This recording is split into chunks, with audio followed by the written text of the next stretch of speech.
একটা স্পোর্টস কি দেশকে প্রতিনিধিত্ব করে বিশ্ব মানচিত্রে মাথা উঁচু করে দাঁড় করায়। সেই স্পোর্টসে আপনি কিছুতেই রাজনীতিকরণ করতে পারেন না। কিন্তু সেই রাজনীতির বাহিরে গিয়েও তো আপনি কাজ করতে পারেন না। যেমনটি আমরা অতীতে দেখেছি। নজিরবিহীন বলব না। তবে আমি এক কথায় যদি বলি, সংক্ষিপ্তভাবে যদি বলি, এটা আসলেই সমালোচিত ঘটনা এবং এটা সমালোচিত হওয়ার বিষয় এবং নিঃসন্দেহে এটা হওয়া উচিত নয় এবং এটা হতাশাজনক। আ করোনার মতো মহামারী আকার ধারণ করার যে একটা পরিস্থিতি আমরা কিন্তু ইতিমধ্যে উপভোগ করছি।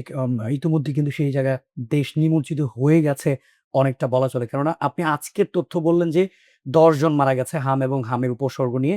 আমি যদি আপনাকে সর্বশেষ ৭২ দিন অর্থাৎ ২ মাসের কিছু বেশি সময় ২ মাস ১২ দিন সময়ে মারা গেছেন প্রায় ৫৫৫ জন। এই সংখ্যাটা কিন্তু বিশাল। আগের বোর্ডের কথা বলেন, আপনি যদি বুলবুল বোর্ডের কথা বলেন, আপনি যদি আ নাজমুল হাসান পাপন বোর্ডের কথা বলেন, আপনি যদি ফারুক আহমেদ বোর্ডের কথা বলেন, আমার মনে হয় তুলনামূলকভাবে তামিম বোর্ডের নেতৃত্বাধীন ৭ জুন যে নির্বাচন হতে যাচ্ছে, কিছুটা রাজনীতির প্রতি বায়াস আমরা দেখতে পাচ্ছি এবং এখানে নজিরবিহীন না হলেও অনেকটা কিন্তু আমরা গত ২ থেকে ৩ দিন সোশ্যাল মিডিয়ায় কিন্তু বেশ সাড়া দেখতে পাচ্ছি। অনেক সমালোচনা দেখতে পাচ্ছি।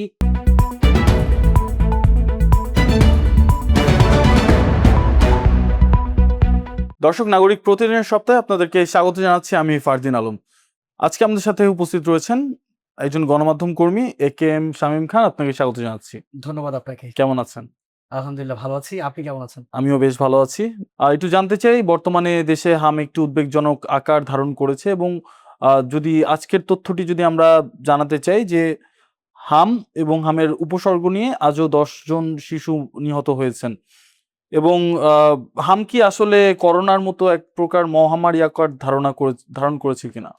আ নিশ্চয়ই এটা বলার অপেক্ষা রাখে না যে করোনাতে আমরা যে আতঙ্ক বিরাজ করতে দেখেছি বাংলাদেশে, আমরা দীর্ঘ সময়ের একটা লকডাউন ফেস করেছি। আ করোনার মতো মহামারী আকার ধারণ করার যে একটা পরিস্থিতি আমরা কিন্তু ইতিমধ্যে উপভোগ করছি।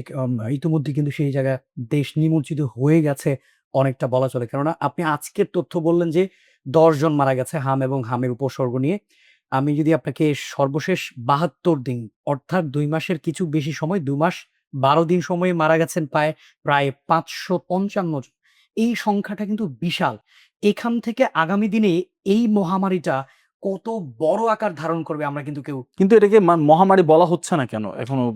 আ দেখেন, আপনি মেডিকেল সায়েন্স কিংবা বাংলাদেশের যেই আ স্বাস্থ্য ব্যবস্থা, এই জায়গায় অনেক বড় একটা গলদ থাকতে পারে।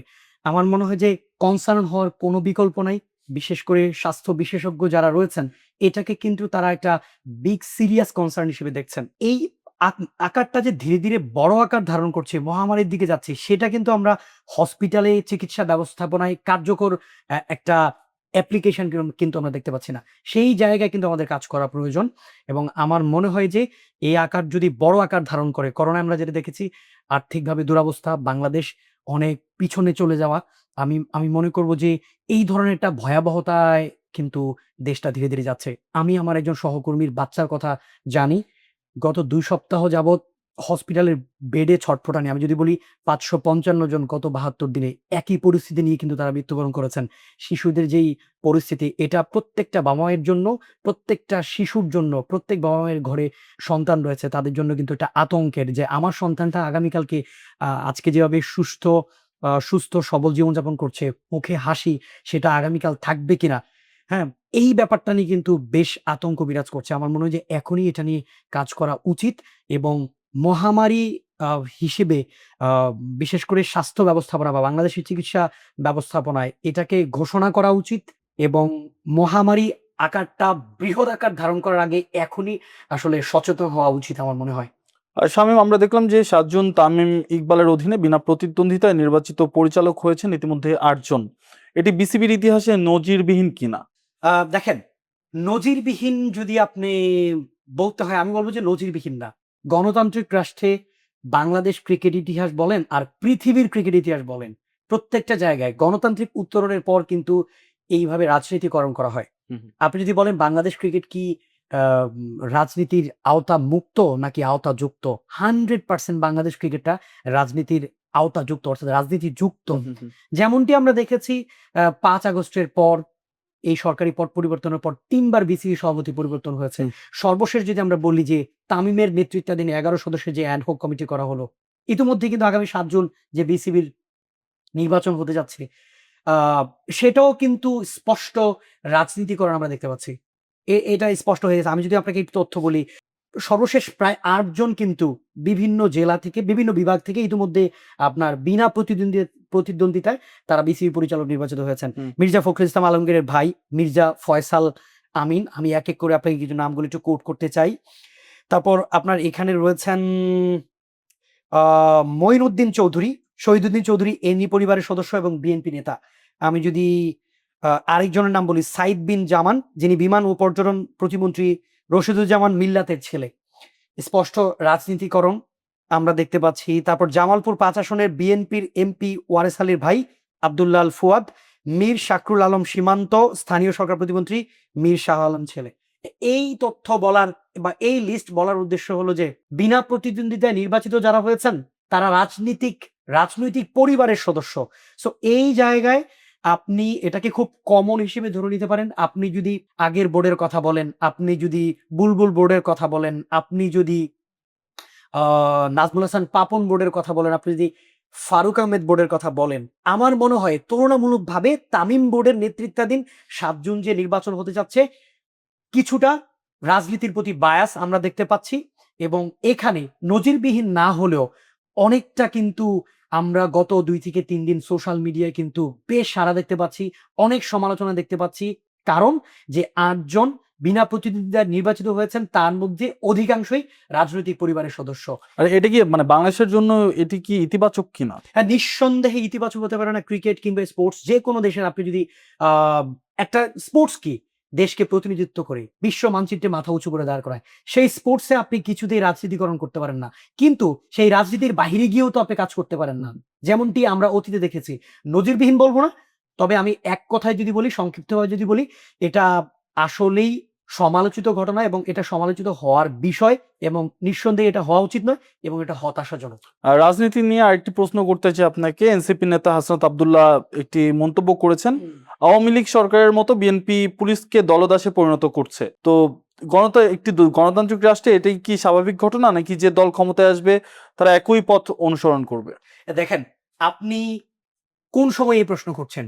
এনসিপির এমপি হাসান আব্দুল্লাহ যখন এই মন্তব্য করেছেন যে আওয়ামী লীগের মতো বিএনপিও কিন্তু এই পুলিশকে দলদাসে পরিণত করেছেন।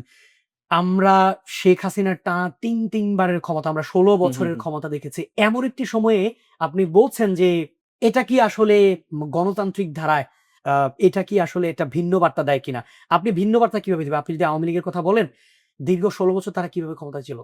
সো সেই ধারা থেকে বের হয়ে যখন নতুন একটা সরকার আসবে, তারাও নিঃসন্দেহে সেই চর্চা করবে। বিএনপি তো একটা রাজনৈতিক দল। আওয়ামী লীগ যেমন রাজনৈতিক দল, বিএনপি কিন্তু রাজনৈতিক দল। আমি যদি আপনাকে সংক্ষিপ্তভাবে একটু শেষ করতে চাই, একেবারে এক কথায় শেষ করতে চাই। এত বড় একটা পট পরিবর্তনের পর দীর্ঘ সময় যখন বিএনপির মতো একটা এত বড় দল ক্ষমতায় ছিল না, এখন যখন তারা ক্ষমতায় আসে, নিঃসন্দেহে সেটাই তো করতে চাইবে। এটা বলার কারণ আছে, সম্প্রতি কিন্তু নাসিরুদ্দিন পাটোয়ারির উপর আমরা একটা আ আক্রমণ দেখেছি, হামলার ঘটনা দেখেছি। এটার ক্ষোভ তিনি ঝেড়েছেন। আর এটা হওয়া খুবই স্বাভাবিক। বাংলাদেশের ইতিহাস তো আওয়ামী লীগ, বিএনপি, জামাত, নতুন দল এনসিপি ঘুরে ফিরে সেটাই তো। আপনি যদি এনসিপি কে ক্ষমতায় বসিয়ে দেন তারা কি করবে? তিনি যে কথা বলছেন তারা কি করবে? তারাও তো সেটাই তো করবেন। ইউনূস যখন কিছুদিন আগে ক্ষমতায় ছিলেন, আপনি সচিবালয় ঘেরাও হচ্ছে, দমন করার জন্য পুলিশ ব্যবহার করেন নাই? জলকামান ব্যবহার করেন নাই? করেছেন। সো যেই হাসনাত আব্দুল্লাহরা এই কথা বলেন, তাদেরকে যদি ক্ষমতার আসনে বসিয়ে দেওয়া হয়, তারা কি করবেন? সেইম কাজটাই করবেন। সো আমি মনে করি এটা অ্যাজ ইউজুয়াল বিশ্ব রাজনীতি বলেন বা গণতান্ত্রিক রাষ্ট্রে বলেন বা বাংলাদেশের কথা যদি বলেন, এই বিষয়টা একেবারেই কমন। এটা নিয়ে আসলে স্তম্ভিত হওয়ার কিছু নাই এবং শুরু হয়েছে মাত্র। আমি মনে করি এই আকার ধীরে, ধীরে আরো সিরিয়াস হবে এবং বিএনপি তো চাইবেই। ক্ষমতায় আছেন এবং তারা বিশাল একটা সংখ্যক আসন নিয়ে তারা সংসদে গেছেন। তারা সেই প্রভাব খাটাতে চাইবে। শুরুতেই আপনি জুলাই সনদ দিয়ে যদি বলেন, যেটা নিয়ে এত বড় একটা সরগরম ছিল, নির্বাচন হওয়াটা নিয়ে শঙ্কা ছিল, সেই জুলাই সনদ কিন্তু এখনো বাস্তবায়ন হয়নি। সো আপনি কিভাবে আশা করেন যে তারা পুলিশকে ব্যবহার করবেন না, পুলিশকে দলদাসে পরিণত করবেন না? এটা সিম্পল। অসংখ্য ধন্যবাদ শামীম আমাদের সাথে থাকার জন্য। আপনাকে ধন্যবাদ। দর্শক, আমরা যুক্ত ছিলাম নাগরিক প্রতিদিনের সপ্তাহে। আমাদের সাথে যুক্ত ছিল এ কে এম শামীম খান। এতক্ষণ আমাদের সাথে থাকার জন্য অসংখ্য ধন্যবাদ।